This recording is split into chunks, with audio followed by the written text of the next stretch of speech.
I think a lot of people really need to take a deep dive and study or do any kind of research, a simple Google search on just exactly what a mindfuck narcissistic abuse is. Okay, that's one. And I think they need to look up the numbers on just how many, at least diagnosed cases that there are. Last time I checked, hold on, I had to double check.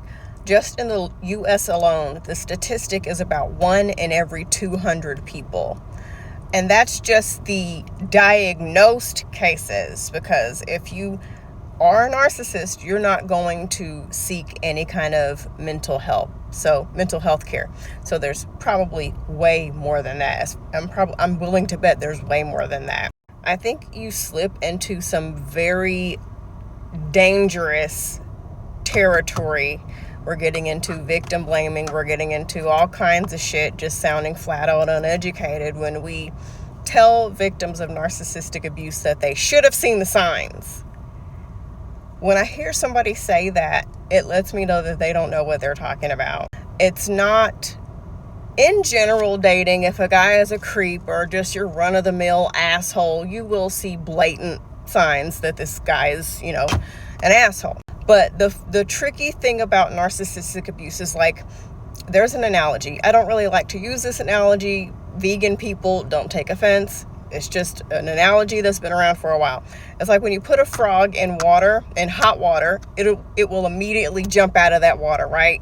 But if you put the frog in good room temperature water and you slowly turn the heat up, and at every level that frog has time to adjust their temperature to that new level, eventually that frog is going to cook to death. That's kind of like how narcissistic abuse works. People keep saying that this term is overused, and everybody keeps saying that their man is a narcissist. Every man is not a narcissist. With statistics like known cases, 1 in every 200, I don't think every man is, but a lot of them are. There are some women, and I make videos about this, who are given very blatant signs that show that they need to run immediately. And for whatever reason, they ignore those signs. They think it's going to get better, whatever the case may be.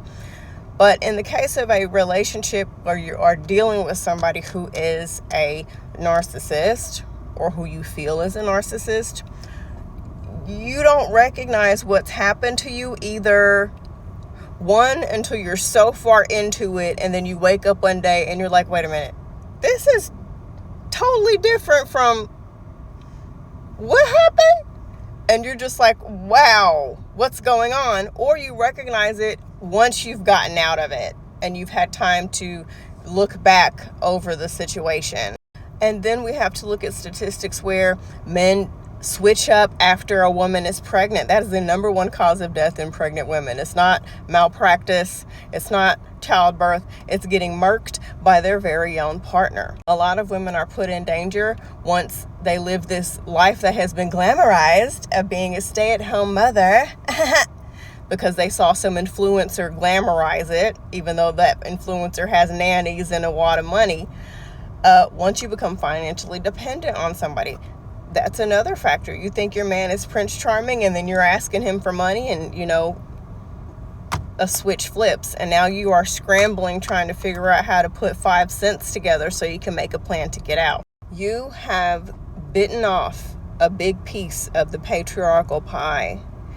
If you are a woman, all of us struggle with some level of pick-meism. That's why I hate when people comment and brag about, I've never thought this way. I've never thought that way. Okay, you might not have done this or to this extreme, but there's somewhere in your mind where you have some pick-meisms that need to be dealt with. Some kind of level of patriarchy that we all struggle with and that comes to the surface in one form or another. But you've taken off a big bite of patriarchal pie when you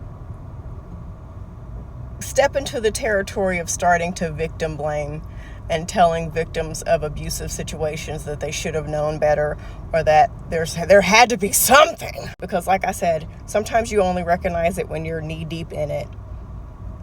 and you are too far gone and you need help to get out, sometimes you don't recognize it until you've gotten out of it. So I'm all for holding women accountable. I do it all the time. But as a survivor of narcissistic abuse with an ex who very much was a narcissist, it just wasn't a jerk that I'm mad at because he did me wrong. I've dated plenty of those. I'm smart enough to know the difference. So to victim blame or to somehow make victims of narcissistic abuse out to be complete idiots who just ignored the signs and should have done better, I think that is I don't even have a word for that. That's just fucking awful.